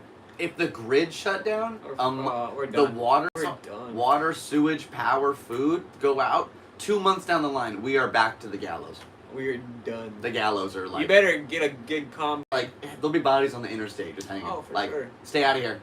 There's a lot of people that would definitely take themselves out. There's New territories will be created. Like, oh yeah. Oh, dude. It'll be a civil war again, for sure. I've read like a couple things on like the way the Fallout breakdown would. There's a level. There's a banned TED Talk. They plan it though. They have it like controlled in some essence. Like, no, I'm saying there was a TED Talk a guy gave where he basically broke down the entire infrastructure, like, and timeline, how long it would take for each thing to happen. Because first it's like, look at empires from the past. Power goes out. So like, okay, well first we got no power. We're good for a couple days. Okay, food starts to rot. No trucks coming in. No food. Eventually, sewage lines start to fill. There's no sewage, and like, and you got bio problems. Then you got hazards. sicknesses. The water supply is filtered now by the shit, and like, you have no water. Yeah, well, if there's no backflow. Unless you have no like a private source, like a well or something, like, you are not drinking water anymore. You better live out in the hills, and if you do go out to the hills and stuff happens, well, then it's shot. Then it's the people get dysentery. You get sick. We're back to a trail fast. We're 2 months in. We're like literally dying on like, I got sepsis. Yep. And then you die. Yep. It's kind of wild. Honestly, on this system to keep. Well, think about the other day at the airline, man. All the airlines just shut down for like 2 days or whatever because it was like a glitch in the system. Nope, nobody could fly. Everyone was stuck. They canceled every flight. And people, they're like, no, I have a connecting flight in Houston. Well, guess what? You're in Alabama for the next 4 days. I feel like we have, by means, like, we're on a preventing from doing that, but they're gonna do it intentionally because they know that it would create damage. It feels like a guy spinning a plate on it with a stick, and it constantly like be just spun so you don't lose that momentum. And like, if he gets he's on his phone too long, and he's like, oh shit, and like that woof, and just, just boom, plate falls off in an instant. That's the kind of like it could be over fast. One bomb. We all have bombs. We're just like, dude, we're sick. Humans are fucked up. We've all backed each other into corners. The Cold War was the closest we came for sure, and we went to the moon just like to the Cold War. And by that, I mean Stanley Kubrick directed a really phenomenal film that looks like we went to the moon. Yep. But there's no wind on the moon, and why is the flag all like? You riddle me that, man. Anyway. Sus. Back. No. Yeah, definitely sus. But pretty crazy, man. So like that's just kind of that's been my week. Good to see you. What's today? Thursday?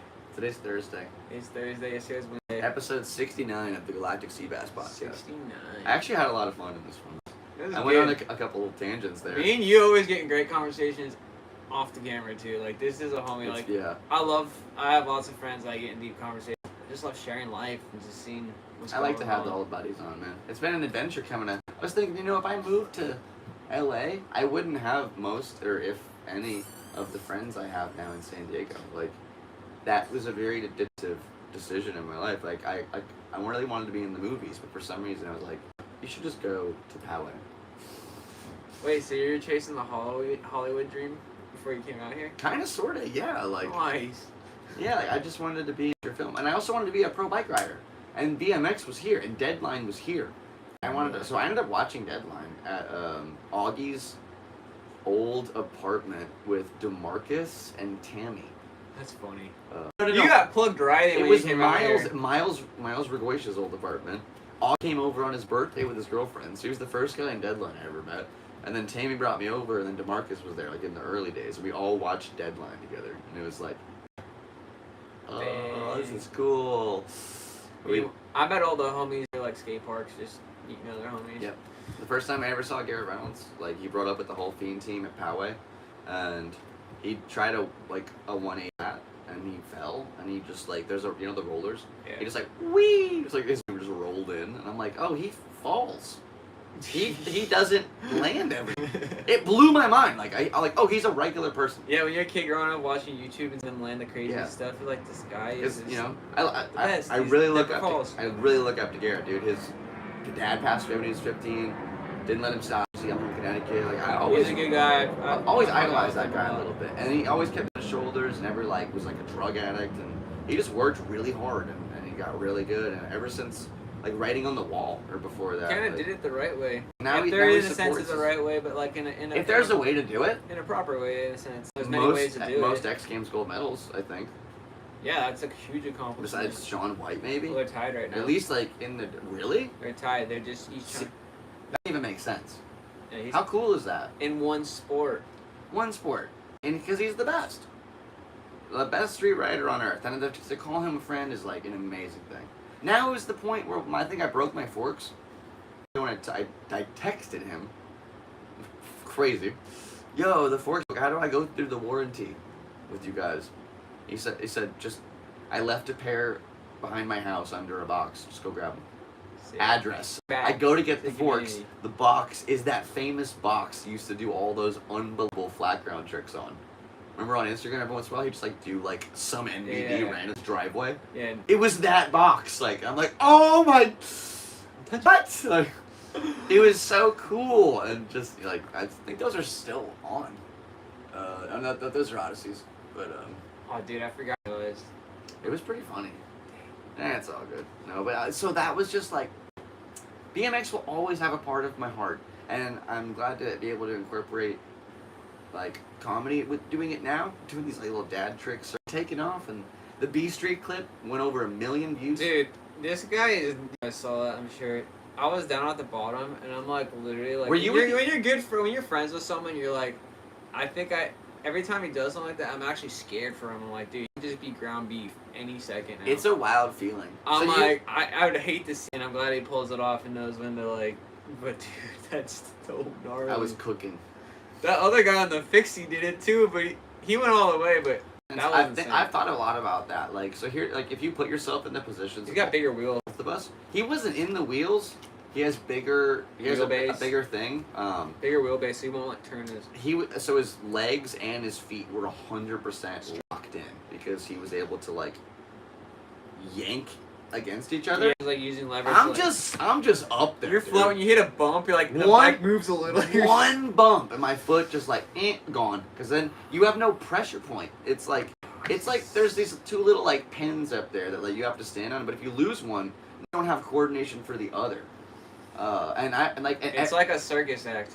Every time I fall in doing that, it's like I always did as when you fall off a moving platform backwards. A moving 4-foot platform going like it's like falling from a backwards, horse. and there might be a bicycle under you with 4 big rusty metal pegs. Dude, I have a scar on my back from like jumping some dirt jumps, and the bike got behind me and I landed on my back and the axle full. I didn't have pegs in, thank God. Yeah. And the axle bolt dug into my ribs and hit every single rib on the way down when I slid, and it's such a deep cut. And dude, falling I call it bike revenge. When the bike hurts you, it's the bike getting you back for beating it up for so long. Yeah. The worst one I probably ever took, but I got away with. Like it was murder that I got away with that night. Hucker, one of the greatest dudes to ever do stuff like this. Surfers, bike stands. Bike stand's crazy. Or you call it again? Bar ride. Yeah, bar ride. Standing on top of the bars. Standing 2 feet. You see my bicycle, but feet are on the grips. 2 feet on the part where your hand goes, and you just stand up and kind of. It looks goofy, but it is so hard. He was trying to teach me how to do that one night with Simon Tabrone, one of the greatest vert riders of all time. Just randomly there, like you got it, you got it, dude. That's what he added to this conversation. So I'm jumping, feet are up there, stand up. Oh shit, like every time, just falling back. And it was awful, because there's dude, that's scary. You just fall right backwards, arms wide, and there's a full bike under you. I'm like, dude, I'm not doing this. I don't like this. This is stupid. Fuck you for making me do it. Like, I'm 19. I have my whole life ahead of me. And you're trying to paralyze me. At my very first stop in California, Why are you doing this? Like, God, dude, you gotta do just like wow. Hucker is he's a great guy. His name's Hucker for a reason. Yeah, he lives. And then up later to on, later that day, he's doing like cliffhanger backflips. Dude, last time I saw Hucker, he was catching trout in the.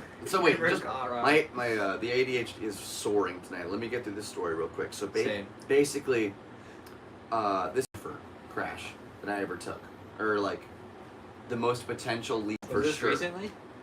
No, this is that year, dude. This is Woodward OE 20. When did I show up? 11? 12? 2012? Yeah, I think so. It's 12 or 13. I don't remember. Anyway, I think it was 13. Yeah, it was summer 2013. The bar ride thing isn't going well. I'm done. I'm not doing this. But he did a bar ride down this, you know, the wedge inside Woodward West at the hangar. Mm-hmm. If you go up the Euro and go around, you can come down. Or anyway, so that wedge, I'm gonna surf down this thing. It's pretty steep. Just goes weird, but there's that nice little come out. It was too much. Like I underestimated it because it basically Hucker's filming me. Like you got it, dude. And I come around, I go up the Euro, and I'm about to drop down. Dropping down, and right on him, just like, boom, just flung off, dude. It happened so fast. Happened so fast. Boom, and I fly straight down onto the bike, like on my bike. The bike didn't shoot out from under you; just collapsed. No, yeah, I basically like just folded in like this. But so I landed with enough force where the bars were parallel with the front wheel. Oh. So it moved and Body slammed your bike. yeah, but the pegs like must have just missed me or something when it spun, because I was like, oh cool, I'm not cut or anything, awesome. Yeah, that was like, wow, one of the craziest little moments, like where I just kind of needed to take a second to look back, like I've had the bars go to the guts. I almost died, like. Have you had the bars go to the guts? Oh yeah. Dude, oh. Or hit your rail. Dude, this guy saw me 4 weeks ago at BMX day, like. I was pretty drunk, I was riding my bike, I saw a little wall ride, I hit the bump jump, and I basically stuck on the wall too long. Which wall ride? The giant one, or? This was like riding back to the car after the last spot. Oh, When you saw, so he rolls up. This was ridiculous. I'm so glad you brought this. Is how we're gonna end this episode. So basically, we ended with a crash and a bang. We've been riding so BMX Day this year, we're getting a whole bunch of footage. Like some of it went viral. Thank you for your support. If you're here because of that video, welcome to the Galactic Seabass channel. This is podcast 69 with my man Bruce. We are doing this live, baby, every Thursday. So I know it's live. Here's the thing. BMX Day. It's hot. At the end of it, we're all hurt. I'm drunk. It's a painful sport. My foot was basically busted. I had a fractured toe, at least a hairline fracture. Oh yeah. So you're holding it together pretty well. On the step down, you can watch the video. But like, my left foot, I just get bucked, and I'm like so I have to hang in there when I land. It's a really quick force, and then I have to force my foot down. It's like this, quick fold, toe's gone. And then I bang my knee, the other one, right into the stem. So both legs are immediately gone. There's some now, people that take some crashes. We're parked at Golden Hill. Yeah. It's like 4 miles away, uphill. I'm uphill. drunk. Up one of the biggest hills in the entire city.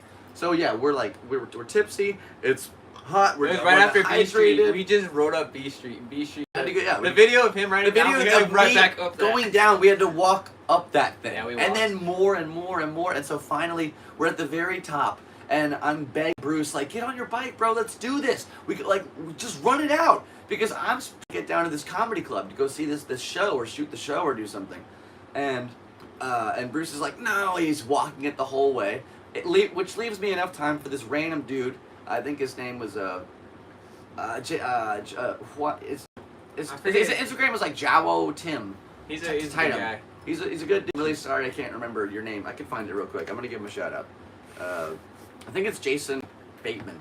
Right? Yeah, so you're doing that. While he's in that, I'm walking up the hill. I lose track so fast. So sorry. So he's not riding. He's walking, and I end up getting this really cool photo of me doing a surfer at the top of the hill. Even with my busted foot, the adrenaline's just. So finally, I see Bruce is like riding. I'm like, oh cool. I try to like catch up to Bruce, And by the time I find him on the sidewalk, I'm on the floor, like... He's on the floor, like, dead. And there's out of breath, like, no, we knocked us off. So what happened is I was, like, hit this little brick, bump jump to just this a wall little, ride. little guy. Well, and then, like, I stuck on the wall, and I was trying to pull off, but let me remind you, I'm drunk. Coordination skills were probably not up to par at this point. And the front wheel just goes into the dirt because I didn't pull off the wall in time. And you ever, like, hit the ground so hard you bounce off the ground? Well, that's what happened to me, but when I bars turned, my elbow went in like this, and I landed on top of my arm. Oh. And basically, obviously knocked the wind out of myself. I was on the floor. I was riding the pain train, you know, just trying to get over with. Dude, one ticket, you know, one way pain train. So basically, Seabass rolls up. I'm moaning and groaning on the floor, and he's like, "Why are you on the floor?" And I'm like, "I'm not wanting to hear it. I'll probably like cuss you out or something like that because I was pain, because I didn't know what was going on." And I'm like, obviously I'm not, you know, like on the floor. But your brain does funny things on pain. And then I finally shook it off. He's like, "You good?" I'm like, "Yeah, that sucked. Let's go." And I was sore for like, I thought I broke my ribs, but I didn't, because I probably wouldn't be able to get out of the bed the next day. But, you know, that sucked, dude. I haven't rode my bike since then. Really? I really haven't. Yeah, That really jacked me up. So that day I lost the necklace. That was the first time I rode kind of since. I was so happy to ride. And his name's I'm almost there. Jowo Tatum. I was right. Man, it was a lot of work to find that. It's like Brazilian, it's got an accent. Anyway, alright, so this has been a really cool episode. I'm going to do my movie reviews real quick. Movie reviews? Yeah, it's actually, I only have, I have one movie review, which I was going to do really fast. Soul. I luckily still have access to my ex's Amazon Prime account, and I was able to procure Soul to watch the other day. And honestly, dude, I don't give a lot of movies to get a perfect score from me is a lot, because there's maybe like three or four movies that I would be like, that's a perfect movie. There's nothing wrong with it. I wouldn't change anything. It was how it was meant to be, or even like that. Not that I would change it, but just like, could have been something else. So I give Soul a 9.9, which is crazy. It's the way they incorporate like the love of jazz. Like, it reminded me of watching music with my dad when I was a kid. The way his mom is like trying to treat him with realism, and like appreciate his dreams while not like undermining the fact that he has responsibilities in the world. Like the way they take on the ethereal of the universe and give them like characters that children can comprehend, like what goes into the function of being a human being, to be alive, to like, it's wonderful. The score is unmatched, and the only reason it doesn't get a 10 is because the cat. Have you seen the movie? No. I'm not a huge movie enthusiast, I'll be honest. Okay, I'm always outside, or I didn't even on my computer. My ex had a thing where like about movies way too much, so I would have 30 seconds to basically explain a movie. I'll explain it to you in 30 seconds or less. Here's Soul. Okay. A man who wants to be a professional jazz musician works as a middle school band teacher, and one day he gets the opportunity of a lifetime to play with one of the biggest artists of all time. Then he dies. He's thrown into a coma, and he, instead of going to the great beyond, he finds a loophole and ends up being a mentor for an unborn soul who doesn't want to live, doesn't want to be a person and experience life, but wants to just remain in the essence of the, I don't want to live. Ends up having to go down there, and the soul lives in his body, but he accidentally goes into a cat, and the unborn thing learns what it's like to live. He has to teach, he has to try to, like, the biggest life is tonight, and he has to get out of this cat and back into his body, and like that. And meanwhile, one soul is missing from the great beyond, and they're trying to get him back. And it's like, holy shit, what a movie! Wow, that's wild. Yes, and I didn't see that coming. It's fucking cool. So there's a thing when he goes into this cat, right? There's a little clip of it. The cat's soul is essentially going into the great. So it's that cat, or what it used to be, is like gone. And at the end of the movie, like, this is a little bit of a spoiler alert. I'm really sorry. So the cat, he ends up going back into his body, and the cat returned into his body. This is before a major like dynamic arc anyway in the film. So that doesn't even really matter. And 30 seconds up. No, I know. I was done a while ago with explaining. No, it's now crazy. I'm getting, so the thing is, the main point is the cat. The reason I didn't give it a perfect score is the cat. The soul's dead. It's gone. It's in the ether. And so then after he switches bodies, the cat just acts like nothing fucking happened and goes back to his mom. So Mr. Mittens. The cat's soulless. The cat has no fucking soul, dude. That is a maniacal fucking feline. Capable of vicious, harmful things. It's alive. It's a lie, is what it is. It's like walking. L-I-E. It's a lie, yeah. What's the next movie? Oh, that was actually it. Also, just the whole thing was like Jumanji. I was just thinking about Jumanji. It starts off with Alan Ish, who's like, he's a kid, he's son of a super rich dude. Dad's owns this company. Black guy comes. I don't know why I said it like that. This employee there. I'm so sorry. What do they want? This. Okay, you know what actually matters? It's a black employee in like 1920s or whatever at the shoe company. He invents the fucking sneaker ever. And he's like, "Hey boss, I came up with this thing," and they're like, "That's stupid. No one wants that." And this kid takes it and ruins it, throws it in the decompressor, gets all ripped and shredded and torn, and they fire this fucking dude because of the mistake that his son made. And so I'm just thinking, here's how then this happens, right? Then that kid goes missing for 30 years. I think they might have done something to that guy. He lost his job because this kid acted up in the factory, and then he goes missing.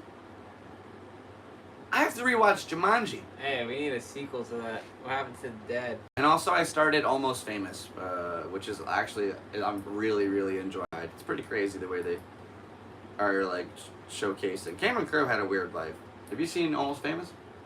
No, like I said, I don't watch very many movies. Okay, 30 seconds, one more time. Last thing. Almost Famous. Filmed in 2000, Cameron Crowe. Okay. A 15-year-old boy ends up securing a gig for Rolling Stone magazine to travel with the up-and-coming band Stillwater, which is kind of like Clearwater. Anyway, and so he goes on a tour with this band and learns about the ins and outs in the vicarious world of rock and roll, and has to write this story. And then they end up like finding it, and the story gets denied by the guitarist. So like, it's basically a love story. I'm fucking this one up bad. It's a love story between him and one of the groupies that's being used by the understand like this young emotional relationship of a roller coaster they're going on while exploring torrential terrain of rock and roll and all that it is. That sounds sick. And it was filmed. The first scene is in Ocean Beach. Like the opening credit is all OB. Literally the entire scene in the movie is OB. And then today I just realized during the graduation scene in like Mission Bay, you can see like the 8 highway over like the back. It's That's so sick. crazy. I'm like, oh, I've been there. Like, and yeah, because like he's in love with this girl, and she's like 16 or 15 or whatever, and she is just getting fucking railed by the guitarist every night, and he has to like interview this guy. It's his job, but he's trying to be a good person about it, and she thinks they're in love. And I just got to this point in the movie where it's like a very crucial scene. You know, they've been on tour with him for like a month or two now at this point. These girls are like, they're a big part. And they're just playing poker one day with some other bands. And he was like, "Tell you what, I'll use you. If you beat me, I will give you these 3 girls, like,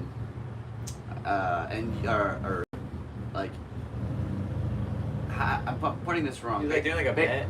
Basically, yeah. He's like, okay, tell you what, if you win, I'll throw in the ladies for $50 and a case of Heineken. This girl that thinks this man loves her, like thinks they're in love, and alright, sounds good. And this little kid is in the room, like, just what? Can you? It was it's so, as a boy, it's the most heartbreaking thing imaginable. Like you're in love with this girl. This dude's fucking her, and then they're like, "Yo, I'll give you like some for your chick," and he's like, "Alright, bet." And you're just like, "You fucking scumbag piece of... If I was bigger, I would demolish you." Like, but he's small. He's a kid. And like, and so what happened? He writes this amazing story. It's all truthful. He's a great journalist, but it makes the guitarist not look like the nicest guy. He kind of like, and so he denied. He's like, that's all fake, and he lied to Rolling Stone because they think he's 18 the whole time he's on tour. He's a 15-year-old fucking kid, like touring with this band. So when they finally realize, like, when he gets accused of lying now and found out he's not 18, they have incentive to not believe him. His whole story's worthless, and he gets like thrown to the side, and the whole band's like, "Fuck you, dude. You know for a fucking fact everything he wrote is the truth, and you're afraid of it." They like call his He has to call himself out to allow like Rolling Stone to use the article because he says it's slander, but to accept what he is to accept the truth. What's the name of this movie? Almost Famous, dude. It's like one of the greatest rock and roll movies ever. I gotta check it out. I've watched a lot of like classic movies. Casino. Goodfellas. Little different than Casino. Yeah. But like the mobster movies. My dad's band did the music for Rockstar with Mark Wahlberg and Jennifer Aniston. And then like Fast Times at Ridgemont High. Like, that's more like similar-ish. Yeah, like it's more Dazed and Confused. Era? Kinda like it's that era, but like if they were the bands. Oh, okay. I like the older movies. Journey. Newer movies. It's actually that's a very good way to put it. It's like Dazed and Confused, but the viewpoint of the bands. Okay. That they love, these big old bands, on stadiums every night, and they get graphic with it. Like, dude, they're sleeping with children. They don't care. Like they're driving by. Like there's this one scene they're on the road or whatever, and he's like, "Dude, Tommy," but kicks like, "Get up, dude! Look, high school runners." And it's like a bunch of chicks like running for the high school. Yeah, dude. Oh, like they're all just googly eyed for like children. That's crazy. But that was the world of rock and roll, and they're getting they're getting tossed between bands, like traded, like playing cards. It's dark in the music world. Like my mom's told me so many stories of what it was like, and like, so that's the 70s. She was there in the 80s and got to see Los Angeles in that time, and like a lot of people she knew were like, that's what they did, but they got to go to like countries and private parties and Kennedy parties, and like luckily my mom didn't have to sleep with anybody because of Gene Simmons. Gene Simmons saved my mom's life. Jeez. Well, he changed the face of the game for her, where she didn't have to get thrown around like a rag doll, and still got to experience the world of rock and roll. So like I've told this story before. Yeah, pretty quick. Like basically, one day she's 17 years old, alone, at a Winger concert in Los. For those of you who know Winger, you may want to sign up for your colonoscopy because you're old. Anyway, she's there at a Winger concert, wants to meet the band, and this man comes up to her and he's like, "What are you doing here?" And she's like, "What? I just wanted to meet the band." Are you like retarded? You're alone. Like, how old are you? I said, I'm probably like lied, totally lied. Like, he's like, "No, you're not. What are you doing here?" And he's like, you want to meet the band? That's what you want to do? Okay, come on. Walks her to the dressing room, busts the door open, like the green room, right? That like, I've been in some green rooms with some artists. How does this man have access to this? Like, opens the door, and everybody's there like, shh, guys, shut up. Gene Simmons is in the room. Like, and Gene Simmons, like, ah! Like, and mom got the surgery to get the tongue. They're very close. She cut it so she can have a longer tongue to go like this. She's an OG, but anyway, that's so crazy. In that moment, he's like, "Listen up. This is shit. What's your name? Samaria Chalice. Just like made up a name, which is awesome. This is Samaria, and if any of you fuck with her, you fuck with me." And they're like, "Yes, Mr. Simmons." And so the whole night, they're just like, they treated her really kindly and was like, "You want some pizza? Like, I hope you had fun. Please be sure to tell him I'm not touching you." Like, and that became like a rep in LA, and she went to all these shows and hung out on the Strip, was at Rainbow, was at the Whiskey, was doing everything, and she was the girl. Like, this is Gene Simmons' thing. This is Gene Simmons' daughter, basically, almost. Like a goddaughter situation. And she wore these elegant dresses. Girls are like slutted up. They got black t-shirts, and it's all cut up and cleavage, and she had these every night, gorgeous dresses. Like, beautiful, elegant dresses. I've been on several. I've been with Lamb of God, Cradle of Filth, Bodum. Like, I've been on the tour buses with them, and she's in like some met like gown, when everyone else is just like, ah! No, rock and roll and shit. It's like, crazy, she's dude. so neat and fun. Dude. I remember one time, She lived life. Dude, there was a show in Denver. She took me to Guar. We're seeing Guar in Denver, and That band's insane. that band was so much fun. But we were on the bus, we're hanging out, like they were so nice, and so like I brought a date from school. This girl Renee, she was probably like a year older than me or something. We're at the show, and she was like, "Hey, I'm gonna go like, I'll be right back. I'm just gonna go on like the other band's bus for a sec." And I'm innocent and ignorant. I don't know anything. So my mom was like, "Where's your friend?" "Oh, she's on the other bus." And she's like, "What the fuck?" Like, literally gets on the bus. "Hey, idiot! She's 16, you dumb fucks!" Like, and she's got alcohol. They're all like got her arms around her, and she's like, "Get out! You're not my mom!" And like, I think they let her stay, dude. Like, so anyway, my mom ended up like, she's a lightweight. So she had like, if she has one wine cooler, bro, she's blacked out. It's over. Yeah, that's how And here's the thing. So she decided she was gonna stay until she was sober, and then drive the car back home. Plus, she was her chance to hang out with the band, and like, I am 15. They want to probably like stuff, and I can't do that. So, my date was supposed to get me home. Dude, she's drunk as fuck, and we have to drive 2 hours to Wyoming. And so I'm 2 hours in a passenger seat. I'm like, "Hey, you're swerving." "Okay, don't fall asleep." Like, scary as shit, dude. Was it wintertime? No, I hadn't. And some other dude probably boned her. Like, oh, this is like the worst thing. But the band was really cool, and I had a great time with the show. But the band was cool. Band was dope. Hell yeah! Cheers, brother. Thank you for tuning in to this episode of the Galactic Seabass 69, everybody. Man, I was gonna ask you some 69 stories, but honestly, who cares? It's I don't think I've tried that yet. What? You gotta live life, dude. I still got more life to live, apparently. It's honestly not that great. You get a lot of butt smell because Sure. the butt's I right definitely there. want to do in it your after a nose. shower for sure. Yeah, it's one of those things. And they're like, they put their nose on your balls, and it's like, it's actually not like, it's kind of cool. But I feel like it's like a say you did it kind of thing. I think the cooler one, and because I'm an ego aggressive male, like I like to pick them up upside down, and then I would just hold them like this, and you can eat it, and then they, if they're strong, they can do their job too. But it's one of those things. They have to be kind of docile. I need like a. I mean, to each their own. Everyone's got their own limber little one. style, and Yeah, I like the shorter ones. Ragdolls, call them. It's like you just kind of throw them around a little bit. But it's fun. That's the thing, yeah. But they have to be adults though. Like I'm not no Clearwater. That's the thing. There was a lot of borderline pet like in the 60s and 70s, like Beatles and. dude, I feel like dawn of time it's been around. There's a George Harrison song that goes like, "You're 16, you're beautiful, and you're mine." It's like, what? Back then, it's still in cultures nowadays, dude. Like, oh, you ever seen that movie? it's not custom for us. That's why. I almost ended the episode. We almost got there, but there was a movie. It was a Beatles movie called